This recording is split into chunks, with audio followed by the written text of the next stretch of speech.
Okay, good morning. So today we do Islam. Some quick facts, some questions that we will look at today about the Islamic Golden Age. The first major question is, while Europe was in its dark ages, Islam was embarked on its golden age. So the first question is, how did this happen? Why was there this divergence? Second question we're going to look at is, what ended the Islamic Golden Age? Why would this period come to an end? The third question we're going to look at is, eventually, how did Christian Europe overtake the Muslim world? So those are the three big questions we will look at in today's class. Some quick facts about Islam. It is the world's second largest religion. Christianity has 2 billion people. Islam has 1 billion people. They are divided into two major sects, the Shia, which is based primarily in Iran, and the Sunni, which is everywhere else. The light green are the Sunni people, and the dark green are the Shia people. And as you can see, Islam extends all across Africa, the Middle East, and Central Asia, and into India. The most populous Muslim country in the world is actually Indonesia. The Shia and the Sunni, the only major difference is that the Shia believe that only a direct descendant of Muhammad's grandson Ali can be the leader of the religion, whereas the Sunni do not believe this. Now, this is a religion of 1 billion people, so there are many different belief systems, many different sects within this cosmology, but this is really the major difference, okay, between the Shia and the Sunni. So Muslim means to submit yourself to God, to believe in God, and to submit yourself wholeheartedly to Him. And Islam was founded by a man named Muhammad, who the Muslims consider the prophet of God, the final prophet.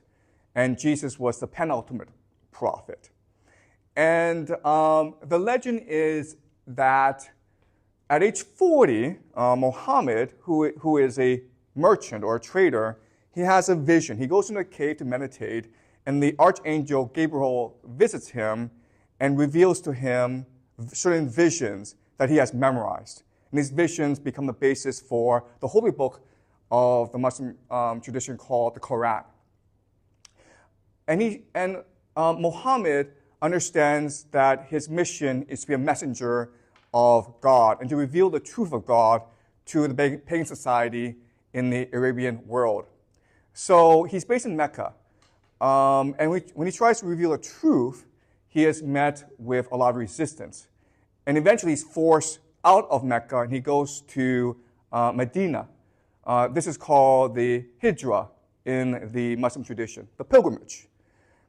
And when he goes to Medina, he becomes the leader of the warring factions within Medina, primarily between the pagans, the Muslim tribes, and the Jewish tribes. So there are 3 major factions. And at this point, Muhammad creates something called the Constitution of Medina, which promises religious freedom to everyone within the Muslim tradition. Okay? So ever since the beginning, and this is very important, the religion of Islam was an open, tolerant, and inclusive religion. And they have basically maintained this tradition for the next 1,000 years. Okay?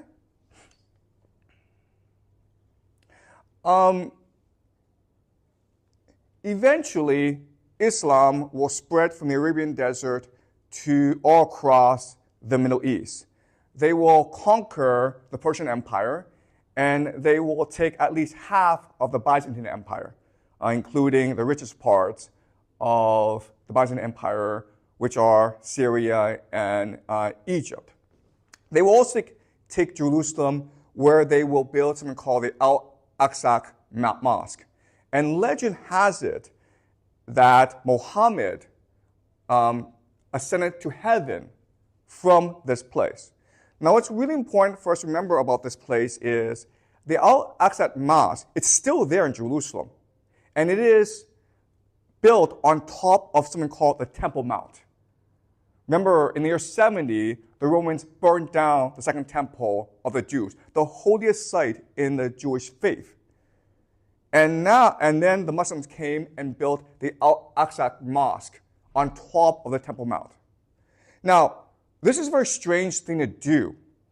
If the Muslim tradition is open, inclusive, and tolerant, and Jews are welcome into the tradition, why would you build a mosque on top of the Jewish holy site? That doesn't really make any sense. And quite honestly, this has been a mystery to everyone. No one has been able to figure this out, okay? So we will today attempt to solve one of the great mysteries in the Islam tradition. Why was the Al-Aqsa Mosque built on top of the Jewish Temple Mount? Okay? As I mentioned, the Arabs will expand from the desert of Arabia, and they will conquer the Sasanian Persian Empire, and they will take at least half of the Byzantines, okay? They will try to lay siege on Constantinople, but remember that when we discussed the Byzantine Empire, Constantinople is designed as an impenetrable fortress. So there'll be two major sieges, and because of the walls and because of Greek fire, they will be unable to take the city. The spread of Islam was lightning fast. In less than 100 years, they spread from the desert of Arabia, really the poorest place in this entire region, throughout most of the Middle East. Okay, so the dark green is where they started, and the light green is where they eventually expanded to. And remember, this process takes less than 100 years, which is remarkable.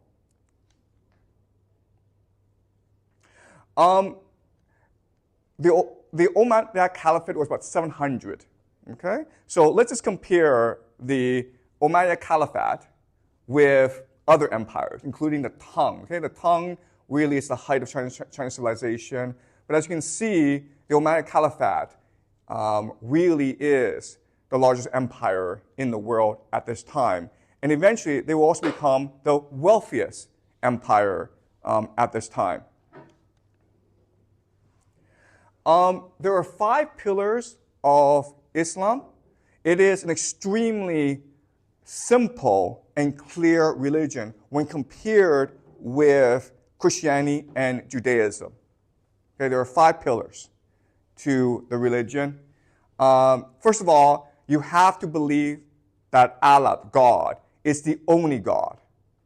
Okay, and this mirrors the Christian and the Jewish faith. You are required to pray at least 5 times a day, facing the direction of Mecca. You must give money to the poor. You must fast during the holy days. The last thing is you must make something called the Hajj, which is a pilgrimage to the holy site in Mecca and perform rituals in Mecca. This is something that all Muslims must do. And you will have the poorest Muslims. They will save their entire lives just so that they could make this Hajj. Okay? The Muslim people are probably the most devout, the most religious people you will meet. They take their religion very, very seriously. This is the Hajj in Mecca. And I was actually in Saudi Arabia, and I tried to go there. And then I was told, only Muslims can go. And so I was at the train station. I was trying to buy a ticket to Mecca, and they said, "What's your Muslim name?" I'm like, "Well, I'm not Muslim." It's like, "Well, you can't go then." So I was disappointed. But it is a beautiful, absolutely one of the most beautiful rituals in the world today. Okay, So to summarize the introduction, there are three major mysteries to the history of Islam that we still haven't really solved today. Okay, the first mystery is we know that they have something called the Constitution of Medina. We also know that Jews who are literate were part of the early movement of Islam. So why do we have no early records for the first 100 years? What for the first 100 years of the movement? That's very, very strange. Okay. Another strange question. Another strange thing is, why would the Muslims go to war against two major empires, the Romans and the Persians? That's kind of suicidal. They didn't know they were going to win, so why did they go to war? Okay, that's the first mystery we'll solve today. Second mystery is, remember I said that the Shia and the Sunni have a major sectarian divide.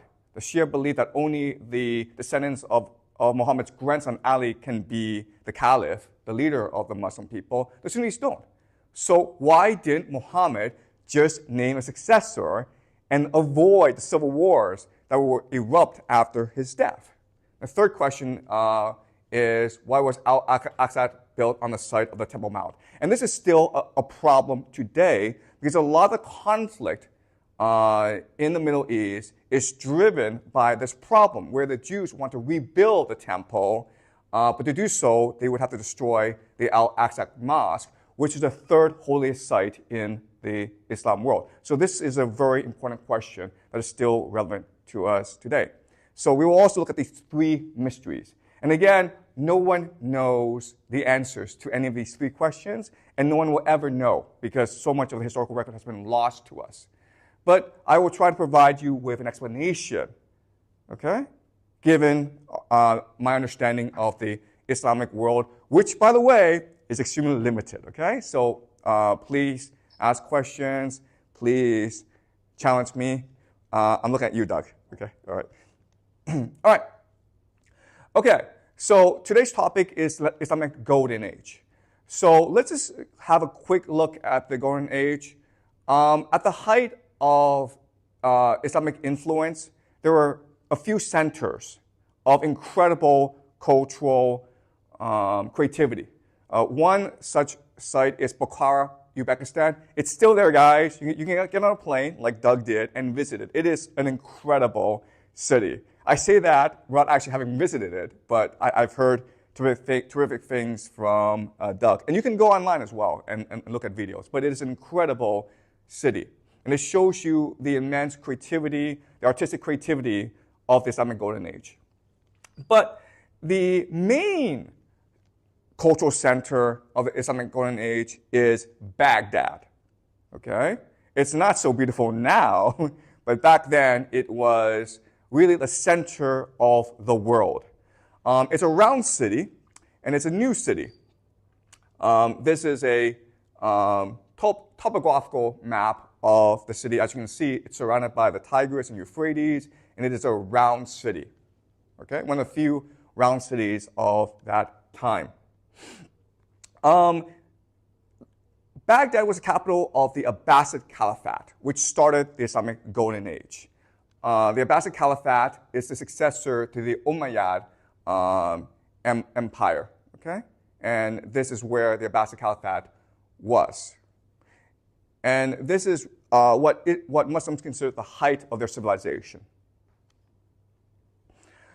The thing that's really important for us to understand about the Abbasid Empire is that not only were they influential in the Muslim world, but they eventually would come to create the world that we live in today.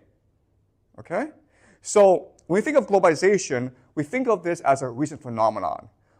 But look at the trade routes that the Abbasid Caliphate would create over its 300 to 400 year history. It connects the entire world.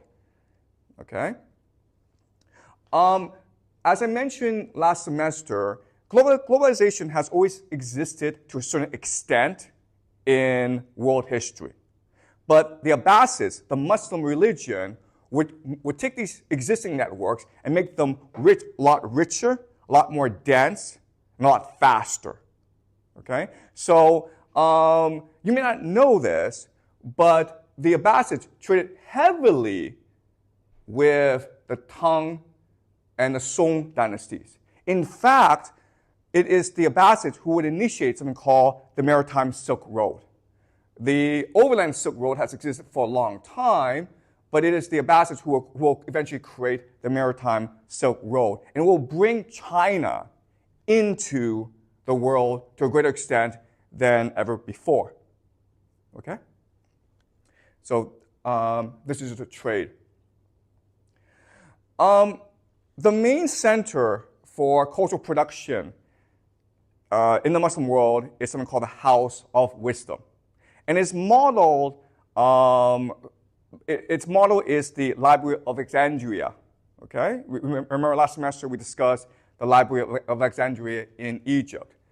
And its mission was to be the first university to take all Hellenistic knowledge and culture and systemize it for dissemination. Okay? And the House of Wisdom was doing the same thing, where it would take all knowledge and culture within the Islamic world and outside the Islamic world and systemize and standardize it for mass dissemination. Okay? So the things that they were doing were they were taking Hindu numerals. Okay, so 0, 1, 2, 3. We still use them today. They took them from India, and again they standardized it and disseminated this knowledge. They took works from Aristotle and Plato, translated into Arabic and Persian, and then disseminated it. The main contribution of the Islamic Golden Age to world culture is actually mathematics. Okay, so they took all the math in the Greek world and in the Persian world and in the Hindu world, and then they would systemize it and then build on top of it. Okay, this is a rendition of the House of Wisdom. This is where the three major creative civilizations would meet and exchange ideas, right? The Greeks, the Jews, and the Persians. They would also take ideas from the Indian tradition and the Chinese tradition as well. The major literature or literary work that we still have today from the Islamic Golden Age is the Arabian Nights, okay? Scholars have looked at this very closely, and most scholars believe that these stories are actually from India. Also, what's important for us to understand is that at the time this was translated, it was actually not that popular within the Muslim world. Poetry, philosophy, mathematics, science were considered the high arts. This was considered low arts. What we have today is that the Europeans would discover this centuries after the Islamic Golden Age, and they fell in love with these stories, and that's why we still have them today. And Disney movies are based on this as well. Okay, so let's look at some of the major thinkers and philosophers of the Islamic Golden Age. So at this time in world history, we don't differentiate between philosophers, poets, scientists, mathematicians, okay? All intellectuals engage in all these different fields, okay? So the one most famous is Rumi, who is Persian, a poet, a mystic, a philosopher. Ibn Sina is probably the most famous intellectual of the Islamic Golden Age. His books, his works were admired in Europe, okay? So the Islamic philosophy was being exported to Europe, where it would have a major influence on many of Europe's major thinkers. You may have heard a man named Leonardo Fibonacci. You should have heard of him in math class. Well, at this particular time in history, he was going to Baghdad to study from the leading mathematicians of this time and taking their ideas and importing them all back to Europe. Okay, so this is Ibn Sina, and the Latin name is Avicenna. Ibn Rushd, Averroes, is also a major intellectual at this time. Just to show you how influential these two were in Europe, let's look at Dante's Divine Comedy. So Dante is in hell, and there in limbo, he's meeting the most influential, the greatest philosophers in human history who have influenced European civilization. Obviously, he's going to name Socrates and Plato, okay? But guess what? He also names Averroes and Abbasid, okay? So Dante is acknowledging the debt Europeans have to Islam. This is important for us because the Muslim intellectual influence on Europe has been whitewashed from history. This is something you do not learn in school usually. But without Islam, you can make the argument that Europe could not have modernized, okay? And later on, I'll explain why that's the case. Omar Khayyam is also another famous intellectual, poet, philosopher. This man, Musa al-Hazami, is considered the father of modern-day algebra. His Latin name is algorithmy, okay? And if this sounds familiar, it's because his name will give us the modern English word algorithm. Both algebra and algorithm were originally Arabic words. All right, so most of the math you're studying in school actually originated during the Islamic Golden Age. This name is Al-Hazan, and he invented physics, basically, optics. Again, extremely influential. And again, these ideas will be imported back to Europe, and they will become the basis of the Renaissance. Okay? Al-Zahari is the father of surgery. At this time in world history, the very best hospitals are in the Islamic world, by far.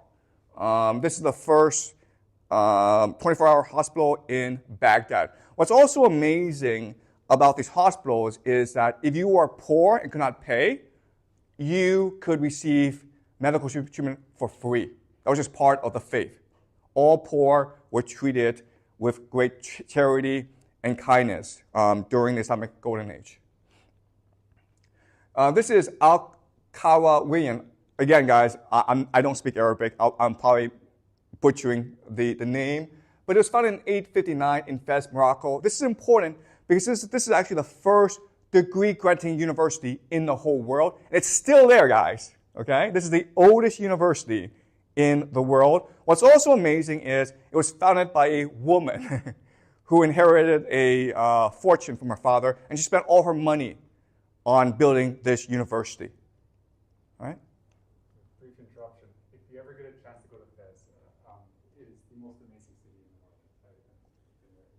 It's absolutely stunning. Absolutely. Morocco is an amazing country as well. Okay, so 1258, the Islamic Golden Age officially came to an end, or that's what scholars believe. And the reason why is in 1258, the Mongols will sack Baghdad, and they will burn all the books, okay? Or that's what the legend tells us. Baghdad had a thriving bookstore culture, and this was unique in the world. Intellectuals, or the elite, they spent a lot of their resources on buying books. And they imported paper from China. They learned how to make paper from China. So books were extremely popular within Baghdad, okay, especially among the elite. As well, because of the Quran, it was necessary for the elite to be literate. It was demanded of you to be literate. And the Quran will also standardize Arabic and make it the official language of the entire Muslim world. Okay? But just because the Islamic Golden Age ended does not mean that creativity stopped in the Muslim world. This is Ibn Khaldun, and he is considered the father of social science, okay? Economics, quantitative history, politics. This man invented a lot of these disciplines. He is most famous for his idea of asabeya, which just means social cohesion. So he was actually the first to systematically think about grand history. Why do civilizations rise and why do they decline?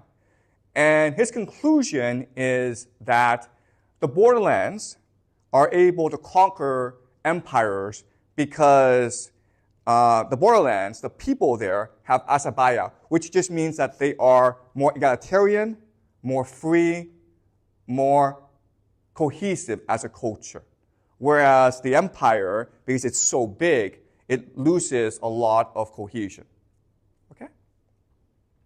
And again, Ibn Khaldun is a major inspiration for the history that I try as well. From 1300 to 1700, the world will be dominated by three major empires: the Ottomans, the Safavids in Iran, and the Mughals in India. They are collectively known as the gunpowder empires. So what's amazing is, since its inception in about 622, up until the year 1700, the Islamic religion dominated the world. And so the question for us is, why was that the case? How did Islam overtake Europe and overtake Christianity? Okay, that is a mystery and question for us today that we will look at. Okay, so let's go back to the three mysteries that I introduced earlier. Why do we have no written records? Even though we know that the people within the movement, Jews and Christians, knew how to read and write. Okay, that's the first question. Second question is, why didn't Muhammad name a successor? The third question is, why was the Al-Aqsa mosque built on top of the Temple Mount? Okay, so this is a paradox because Jews were an extremely important part of that early movement, right? So why would you offend the Jews like this? Right? Okay, to understand what happened, okay, let's go back in time. And we know that in 622, Muhammad goes to Medina, and that's what starts the Islamic movement. But let's just go over to Jerusalem and figure out what's happening there. And once we do that, then we're able to figure out what's going on in that world. It turns out that in 622, there's a major war going on between the two major powers at this time, the Persians and the Byzantines. And it is a deadly war that is engulfing the entire Middle East. Okay? So this is from Wikipedia. All right? Now, guys, never trust Wikipedia as a historical source, but it's useful for us to understand what contemporary historians think. Okay? So this is from Wikipedia. The Jews have aligned themselves with the Persians. Why? Because, first of all, the Romans controlled Jerusalem, and in the year 70, the Romans burned down their temple, and in the year 135, the Romans expelled the Jews from Jerusalem, their holy city. So ever since then, the Jews, obviously they want revenge, but they also want to return to their holy city and rebuild the temple. And with the Persians, they saw this as an opportunity because historically, the Persians and the Jews have gone along very well. Okay? So the Jews helped the Persians take Jerusalem and push out the Byzantines. But when that happens, the Christians in Jerusalem, they revolt and they force out the Jews. And then the Byzantines, under the emperor Heraclius, they return Jerusalem in the First Crusade. Okay, this is the beginning of the idea of crusade. And they retake the city. And then what they do is they expel the Jews from Jerusalem, obviously, but then they start to kill a lot of Jews. Okay? And they force these Jews outside of Jerusalem. So now these Jews have nowhere to go. But there's something called the Constitution of Medina in Arabia, right? There is a prophet, Muhammad, who is promising religious tolerance for all. All can practice their faith in peace, right? So it makes sense for a lot of these Jews, not all of them, but a lot of them, to join this early movement. What's important for us to understand is that at this point, Muslim, is not a distinct religion, okay? All these people are called believers because Muhammad sees himself as the final messenger of God, okay?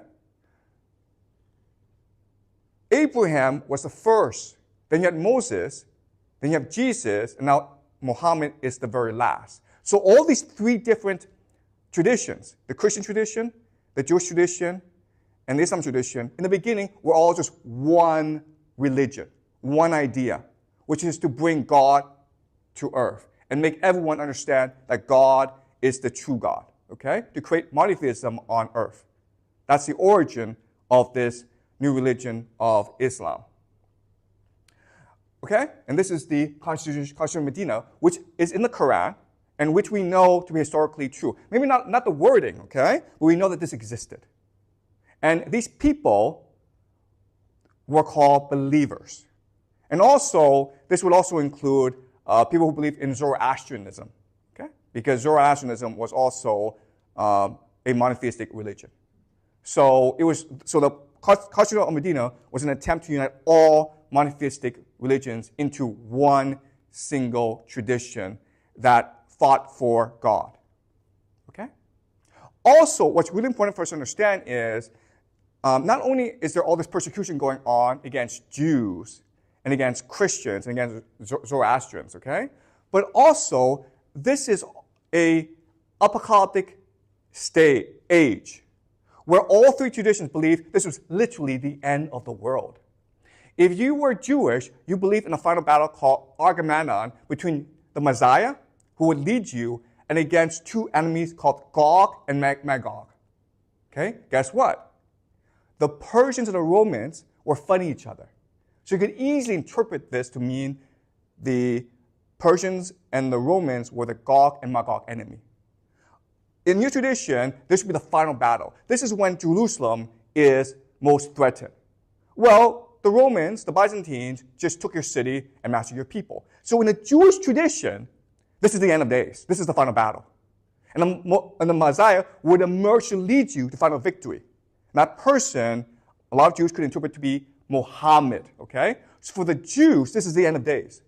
But for Christians, okay, they also believe this is the end of days because there were final battle between the Antichrist and the Messiah, okay?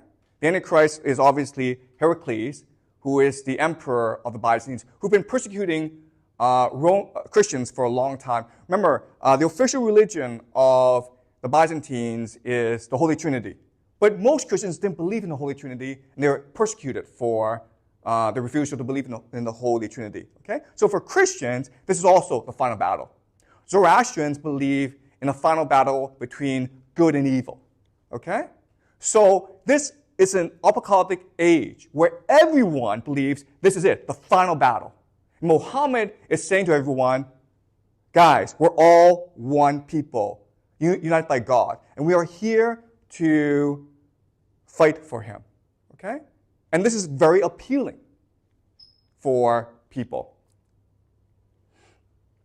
So the best evidence for my argument is actually the Quran. Okay? So again, we don't have any written records of Muhammad, but what we do believe is the Quran. It is a collection of many of Muhammad's original sayings that have been redacted over time. Okay? So let's look at some passages from the Quran to better understand how Muhammad was thinking and what he was preaching to the Christians, the Jews, and the Zoroastrians. All right. O people of the book. By this he means both the Christians and the Jews, okay? Why do you argue about Abraham when the Torah and the gospel were not revealed until after him? Will you not reason? Okay, so he's saying, why are we arguing about Scripture? Why are we arguing about belief when we all acknowledge that Abraham is our forefather? Okay? And Abraham came before the Bible. It came before the Old Testament and the New Testament. So what's the argument? Here you argue about things you know, but why do you argue about things you do not know? Allah knows and you do not know. Abraham was neither a Jew nor a Christian, but he was a monotheist, a Muslim. Okay? So this is what Muhammad is saying. A Muslim is someone who believes in God as the only true God, and that includes Jews and Christians. And he was not of the polytheists. Okay? Let's also look at Muhammad responding to the Christian tradition. Okay, remember, in the Christian tradition, a lot of conflict arises from a debate over the nature of Jesus and his relationship with God. Okay? And what Muhammad is saying is, guys, the idea of Jesus makes no sense. Jesus cannot be God. Jesus, at best, can only be a messenger of God, just like me. And the idea that Jesus is God makes no sense. Jesus was a human, just like me. God is God. He would not represent himself through a human. Okay, and so let's look at what he says. They disbelieve those who say Allah is the Messiah, the son of Mary. But the Messiah himself said, Messiah is Jesus, right? O children of Israel, worship Allah, my Lord and your Lord. He's making a clear distinction. God is my God. I'm not God. I'm not his son. He is God. Whoever associates others with Allah, Allah has forbidden him paradise, and his dwelling is the fire. The wrongdoers have no saviors. All right? If you believe that Jesus is God, you are committing heresy against the true God. There can only be one God. There can't be two gods together. They disbelieve those who say Allah is the third of three, but there is no deity except the one God. If they do not refrain from what they say, a painful torment will befall those among them who disbelieve.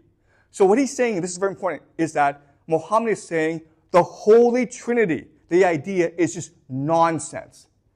They disbelieve those who say Allah is the third of three. Allah cannot be a fraction of anything. He is the one and only. Okay? Now, in our time, and we hear this, we don't really have emotional reaction, but place yourself back in their time, the year 622. Most Christians are being persecuted for refusing to accept the Holy Trinity as Scripture because it makes no sense. We discussed this in class. Okay? And now, but if you say it makes no sense, you could be killed.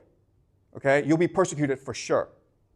And now, Muhammad is saying, you guys were right all along. You should have believed in yourself all along. You were right all along, okay? So let's use an analogy. Let's just say, for example, like the world government. Okay, we have a world government, and for whatever reason, the world government tells us the sky is red. And you're like, wait a minute, I know blue and I know red, and the sky is blue. But if you say the sky is blue, you will be put in jail. You are not allowed to say the sky is blue. And then you have people, teachers like me, telling you, the reason why you believe the sky is blue and not red is your eyes lie to you. You cannot trust yourself. Your eyes are defective. That's a problem with human beings. We can't trust what we see. Okay? And you have to go through life believing the sky is red, even though you know in your heart it's blue. But then one day, someone like a teacher says to you in class, actually guys, we've been lying to you all along, the sky is blue. Imagine your sense of relief and empowerment and liberation when someone of authority actually tells you what you've always believed. Okay? That's what Muhammad is doing. Muhammad is confirming to everyone that what they believed, what they knew about God was right all along. Okay, so Muhammad's final message to the people is God is God and only God, and he is everywhere. And you can see him, you can touch him, because he's everywhere. And as such, you can feel him, and he can be inside of you. Okay? And so this idea will actually occupy most of the Quran. Okay, and this is what he says. With him are the keys of the unseen. None knows him except he, and he knows everything on land and in the sea. Not a leaf falls, but he knows it. And there is not a single grain in the darkness of earth, nor is there anything wet or dry, but is in the clear record. All right? God is everywhere. You can see and touch him in everything. Okay? And so, in other words, what's happening is that Islam is really the first monotheistic religion in the modern sense. Okay? When we think of monotheism, we actually think of the Islamic version of monotheism. All right, so what's the power of Islam? And I want you guys to remember this. Islam is, the power and beauty comes from how Islam is able to unite two major intellectual traditions in the world. The first is paganism, right? Remember the Vikings. The Vikings told stories. They acted out rituals. And therefore, there was an intimacy, concreteness, and interconnectedness to paganism that made us feel happy and good. Okay? It made us understand the world. It made us feel as though we could influence the world. That's the power of paganism. But Islam is doing the same thing by making God concrete. Okay? You can feel God. God is everywhere. He knows everything.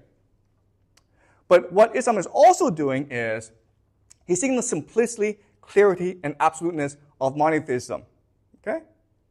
Monotheism is nice because with monotheism, everything becomes clear to you. Right?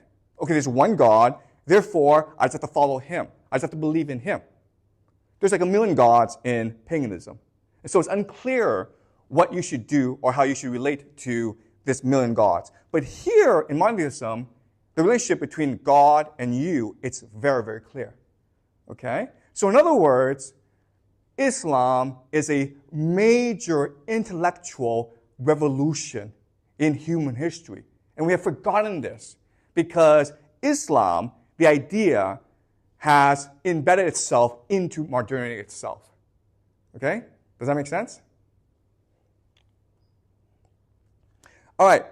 So, what I will show you over the course of the semester is that Islam really is the proto-modernity. When we say that modernity began in Europe, we forget that Islam really built the basis for modernity. Okay? All right? So, fulfillment of the law and prophets. It's completing the story in the Bible. It's bringing God to the people. You can now touch God. You can now know God. That's the beginning of the idea of Protestantism, okay? And create heaven on earth. And this is the idea of science. Why do we use science? To make the world better. Because God wants us to make the world better. All right?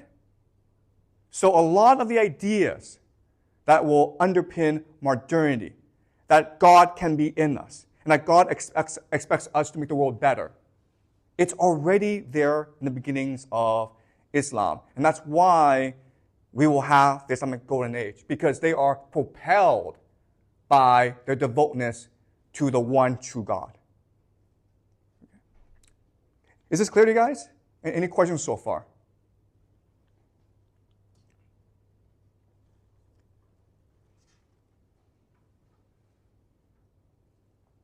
Any questions so far? All right, so let me really quickly answer the three mysteries. Okay, the first problem is, why were there no written records? The answer is, first of all, Islam marks a revolution.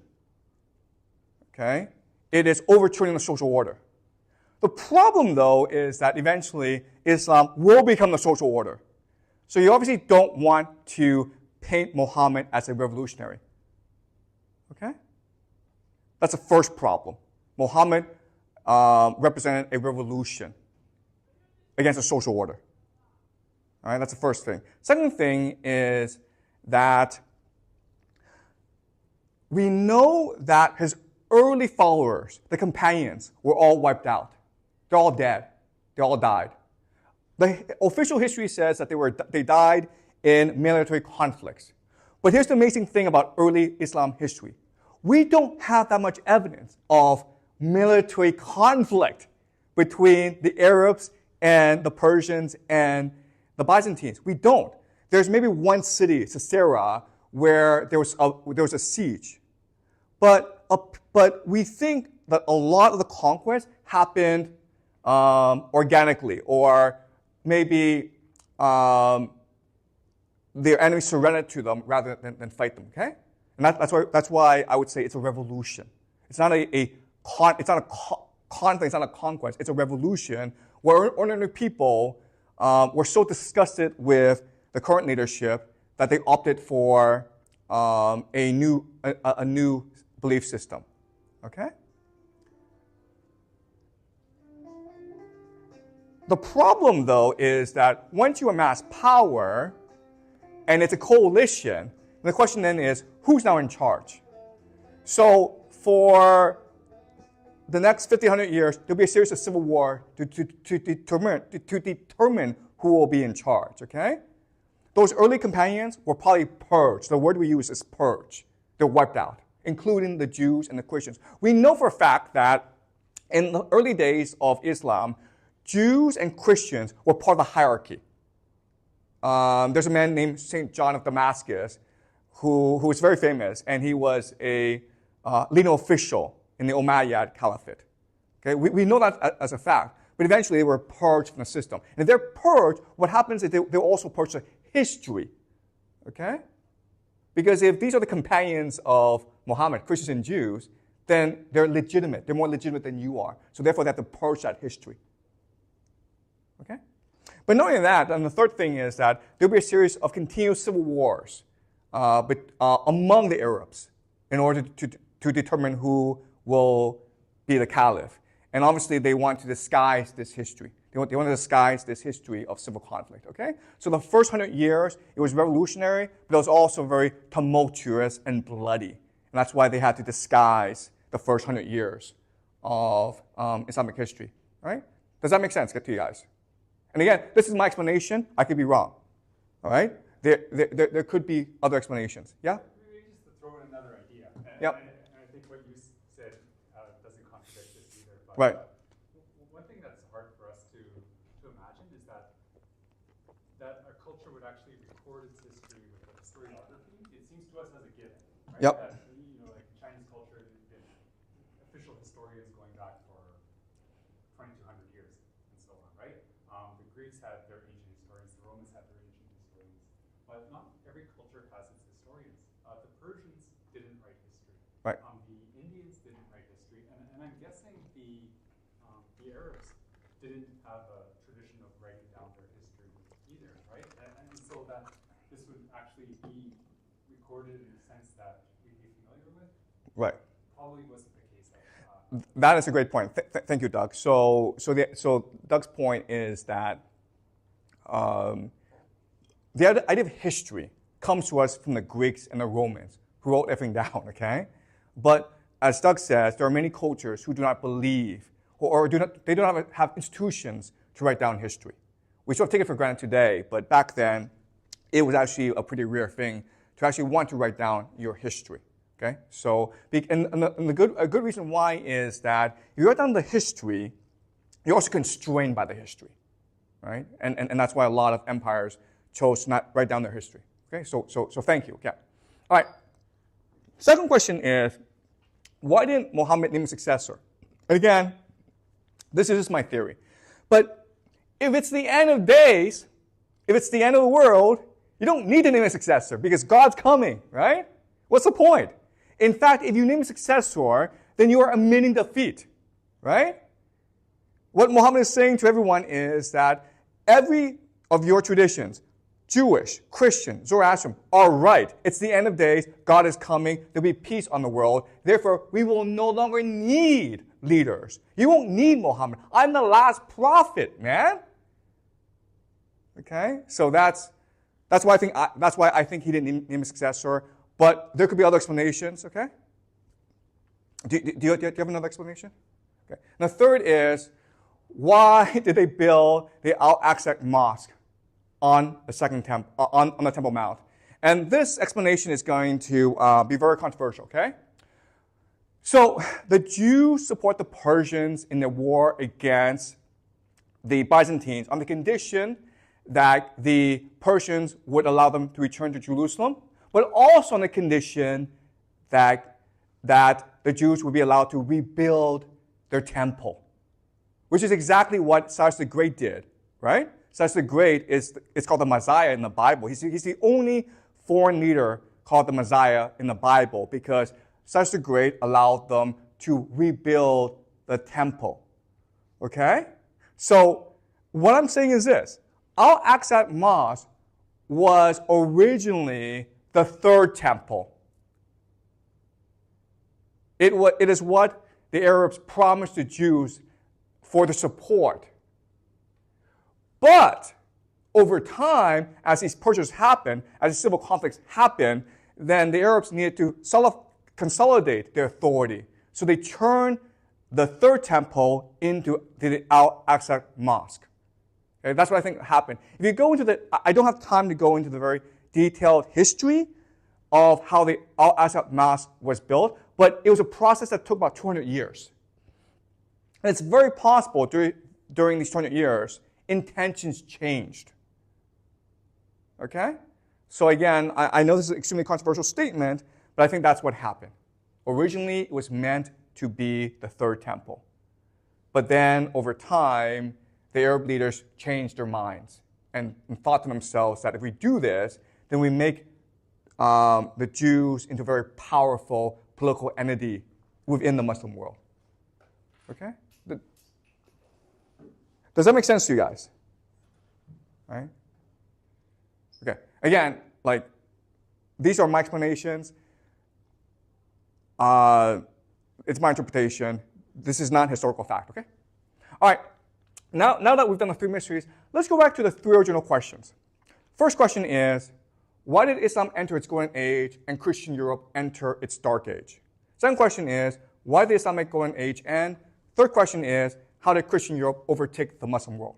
Okay, to answer these three questions, all we have to do is compare and contrast these three major religions together. Judaism, Christianity, and Islam. All right? There are both strengths and weaknesses to all religions. So let's very quickly compare and contrast these three major religions to see why they thrive in a certain historical context. So, Judaism. The Bible, it's a wonderful piece of literature. It has a very rich history going back 1,000 years, right? So the Jews were the first to have a complete history of themselves. There are beautiful stories in the Bible that still inspire today.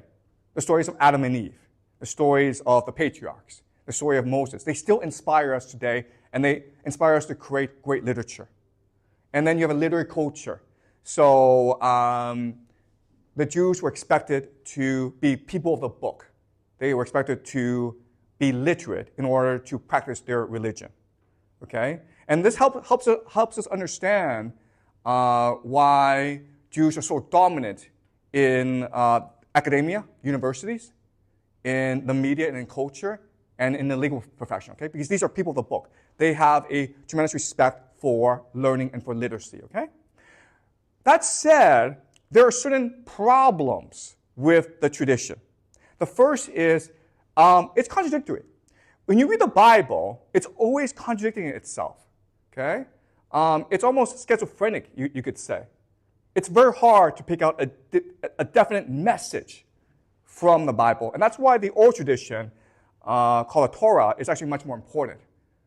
Okay? And so Jews have to go to the synagogue all the time where the rabbi will explain to them the meaning of the Bible. Because if you read it by yourself, it's almost impossible to understand. Okay? Second problem is their God, Yahweh, he's very problematic. He's extremely problematic. As we know from last semester when we looked at the Bible, he doesn't seem to know what he's doing. And he's very, very violent, okay? He often commands the Israelites to go kill all their enemies. Okay, so he's a very problematic God. And the third major problem in the tradition is faith versus history. If you believe that you're the chosen people, and you believe that Yahweh is the only true God, then why are you being persecuted all the time, okay? Why were the Romans able to kick you out of Jerusalem and burn down your temple, which is the house of God? Why are you homeless? Why do you lack a homeland, okay? And this has been going on for 1,000 years. And there are no easy explanation to any of these problems.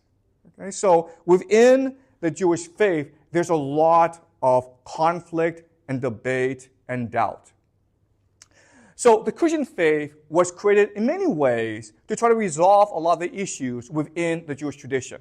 The first major advantage of the Christian faith is it's the personification and perfection of divinity, right? Remember how we said that Yahweh is problematic?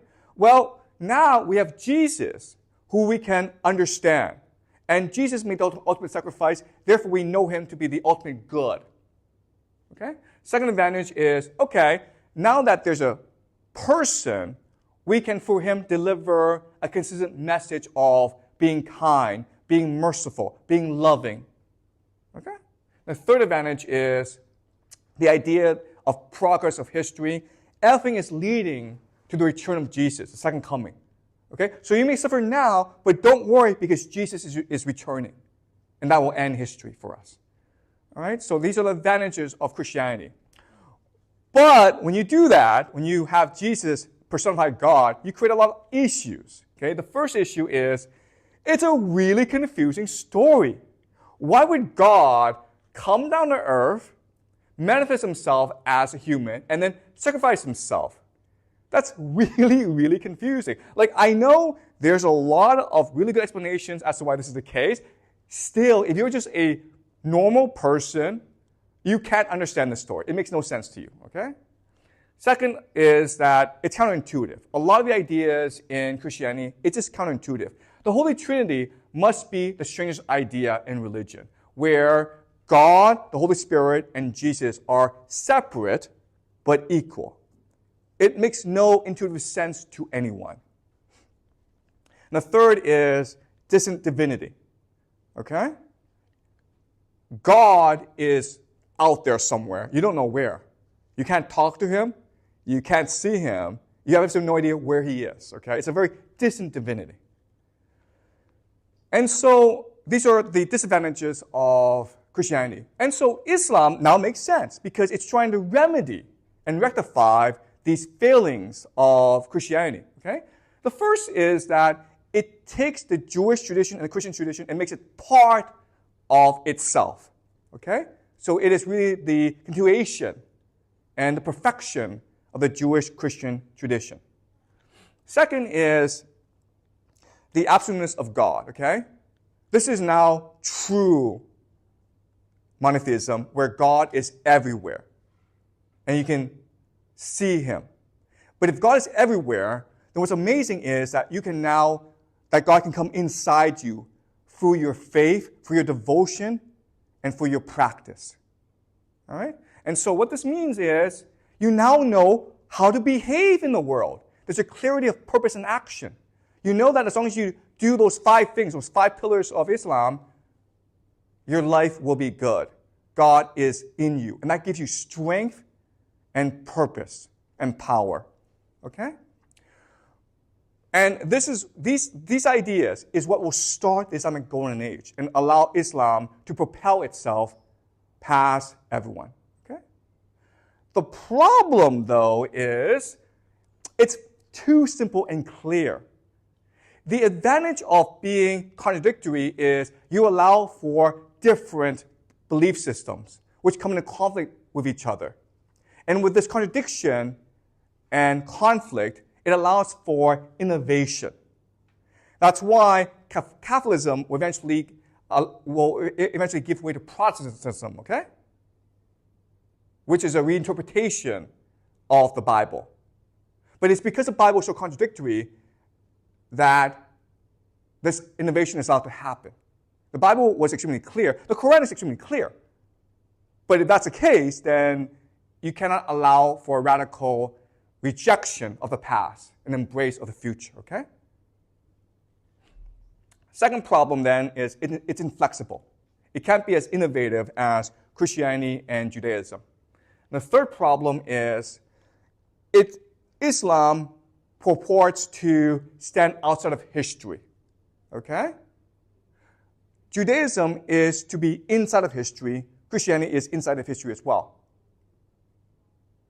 But Islam is eternal. When you read the Quran, it's meant to be the eternal words. These words are always true. But then the problem then is, how do you go about and interpret your actions through the lens of history? And how do you improve your society based on this interpretation?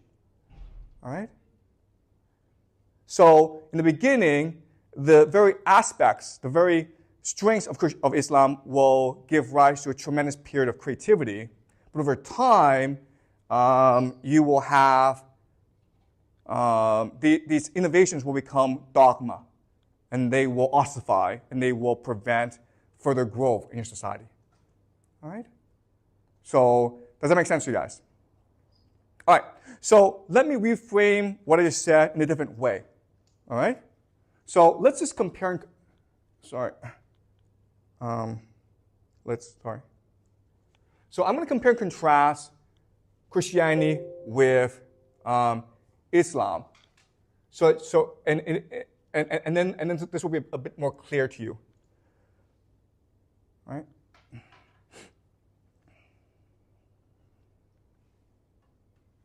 Okay, but are there any questions before I continue? Is this clear to you guys? So I apologize, I'm making a lot of generalizations, but again, this is a macro view of history. All right, so let's look at Christianity and compare it with Islam. All right. So as I have said in previous classes, Christianity was developed by the Roman Empire in order to co-opt first the Jews and eventually these barbarian invaders. And therefore, the religion is one of empire and power. Okay? It's really about how to control people.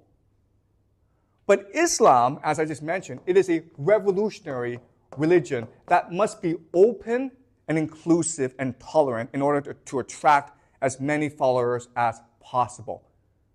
All right? Now, the main mechanism of control for an empire is the idea of orthodoxy. Orthodoxy just means the correct thinking, okay? But if you're orthodoxy, then you have the idea of heresy.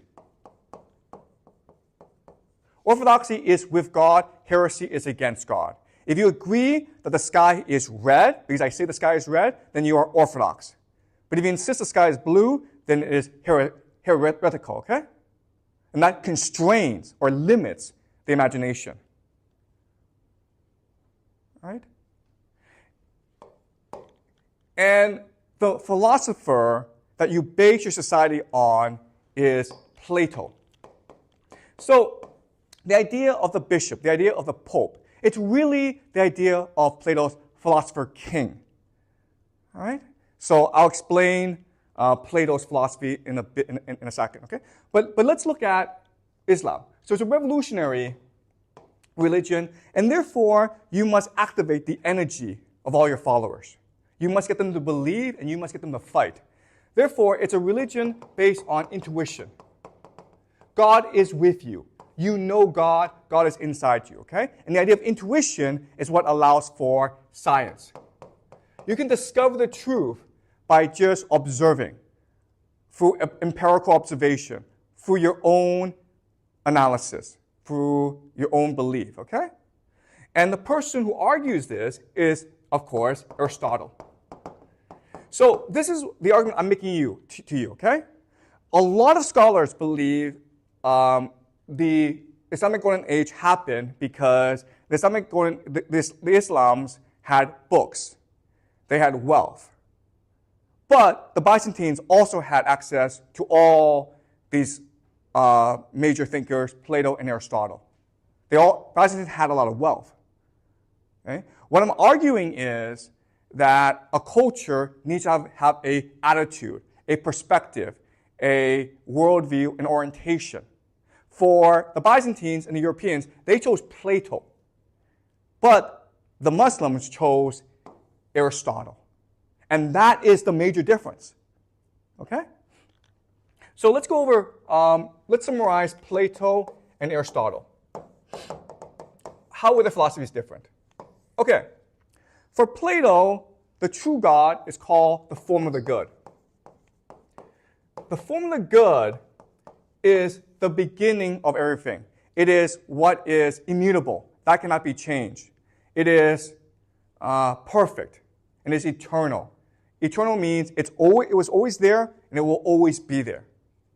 The form of the good, this God, he thinks and he emanates new concepts called ideals, like justice, reason, beauty, power, okay? And these ideals will manifest themselves into perfect forms, okay? Like a horse, like a perfect horse, the perfect woman, okay? This, we can say, is just heaven. We live in something called the shadow world, which is just an imitation of heaven. But it's a bad imitation, so everything sucks, okay? So for example, if you fall down and you break your leg, it hurts because we live in a shadow world. So in this conception of the universe, what we're trying to do is return to the form of the good. And for Plato, he argues that you can do this through mathematics and geometry. Because mathematics is what is most like the form of the good. It is immutable, perfect, and eternal.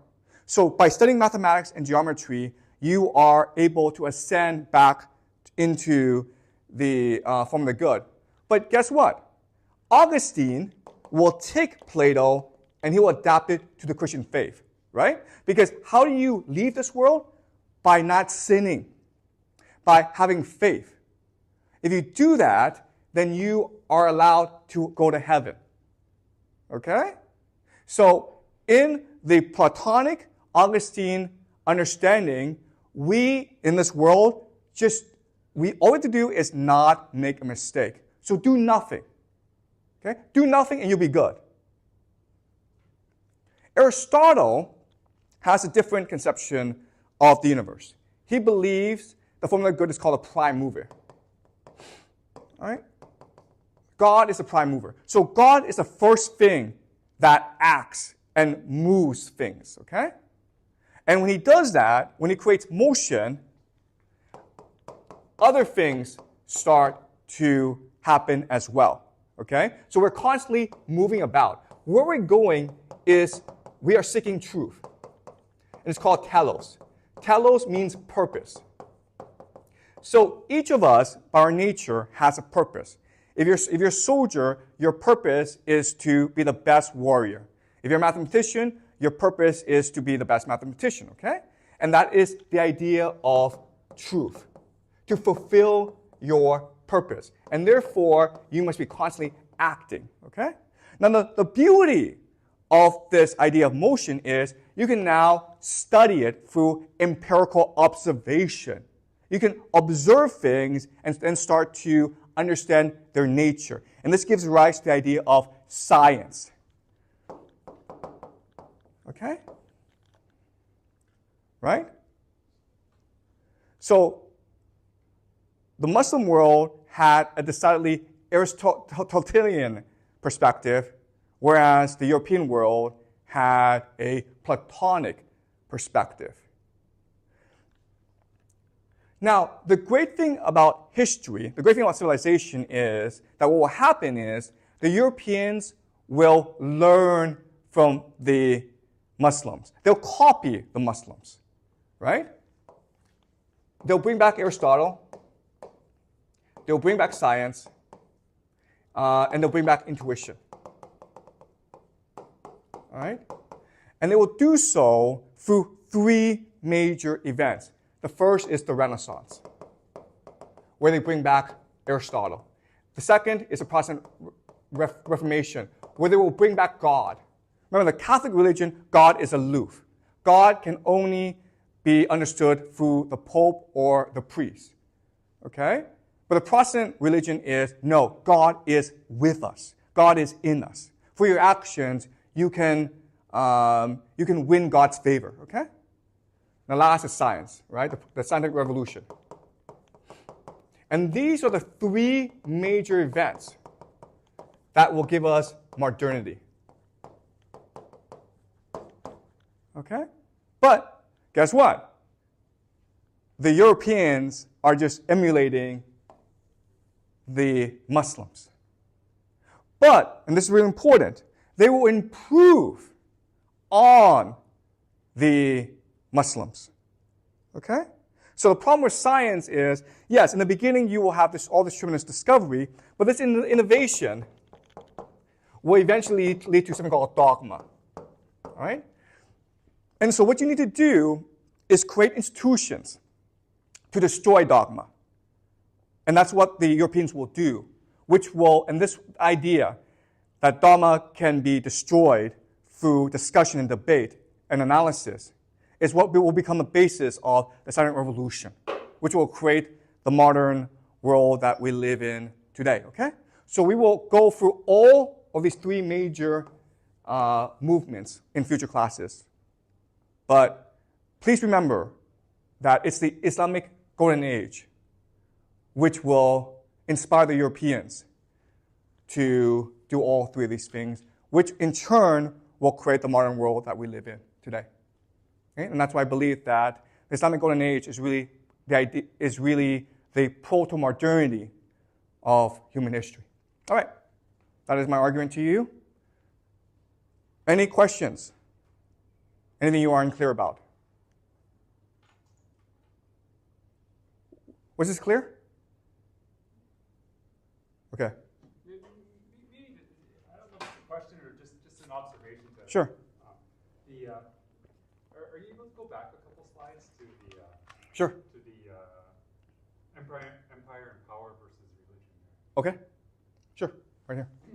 Yeah. So like one thing that you got me thinking about with the early years of Islam, and so there's kind of two movements. Like the first one is like with the Umayyad Caliphate, which lasts about 100 years. Right. And it was really kind of that revolution that you're talking about, like very expansive growth, very, very quick. But it was also very Arab, right? It was done by the Arab people, okay? And what's really interesting is like if we look at the Abbasid Caliphate that comes afterwards, as Mr. Jiang said, like it moves to Baghdad. And right now we think of Baghdad in Iraq as an Arab place, but at that time it was Persian. Okay, and by moving there, it represents partly a change in culture and moving away from an Arab homeland, basically. And there's a whole bunch of there's an amazing cultural openness by moving there. There's contacts, like you said, with India, Central Asia. Islam moves into Central Asia. There's more contacts with China and so on. And there's a real cultural dynamicism going on there. And Islam has to be very open to those cultures and be inspired by those cultures and engage with them in a pretty deep way, right? So right. In some ways, it's not just the religion that's the deciding factor for what makes it a golden age, but just being able to draw on so many different ancient and rich traditions yep. In a way that, say, the Byzantines couldn't, or in Western Europe, the Catholics couldn't do. Right. Yeah, that's a great point. So let me elaborate on this point. So there's a literary critic, Norfolk Fry, right? Yep, Canadian, right? So Norfolk Fry is a Canadian literary critic, okay? And one thing that he's obsessed about is how literature is developed, okay? What he's observed is there's a certain moment in history when great literature comes about. And that the moment is when a nation, okay, or a people or a culture becomes an empire, okay? And the idea here is, okay, with a nation, you have tradition, you have cohesion. Okay, you have a certain literary basis, right? And then when it becomes an empire, it's forced to have a vista. It's forced to have like a global perspective.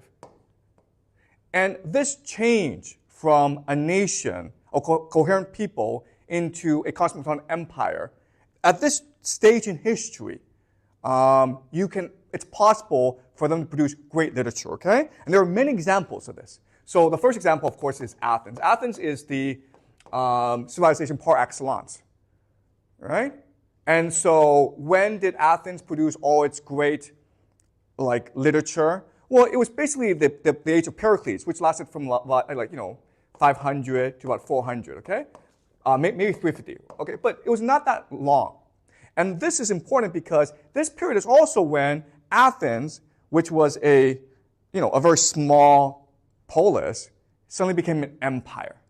And it was this transition that forced it to look outwards, okay? So Athens is one example. But then, of course, you have King David and the Israelites. And again, after the Bronze Age collapse, David was able to create an Israelite nation and then conquer a lot of this territory, okay? So these people now were a small empire. They weren't a great empire, but they were a small empire, okay? And the last example that we have is England, right? Think of Shakespeare. When was Shakespeare writing? Around the year 1600, okay? And that was when England, which for the longest time was this poor island, was now emerging as a global empire, and with it, a cosmopolitan perspective, right? So this is the pattern in history, which picks up on Doug's point, where the new Islamic empire, when they shifted their capital to Baghdad, they now became a global empire, and as such, they had to absorb all these different traditions and cultures and become a multicultural universal empire, okay? All right? So Northrop Frye has made this observation. It sounds convincing.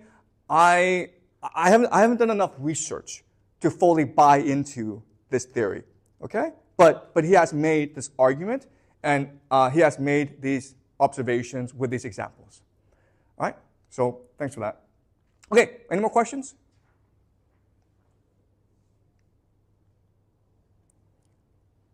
Okay, so next class, what we'll do is the Middle Kingdom, China, okay? The reason why is at this stage in history, China is being brought into world history.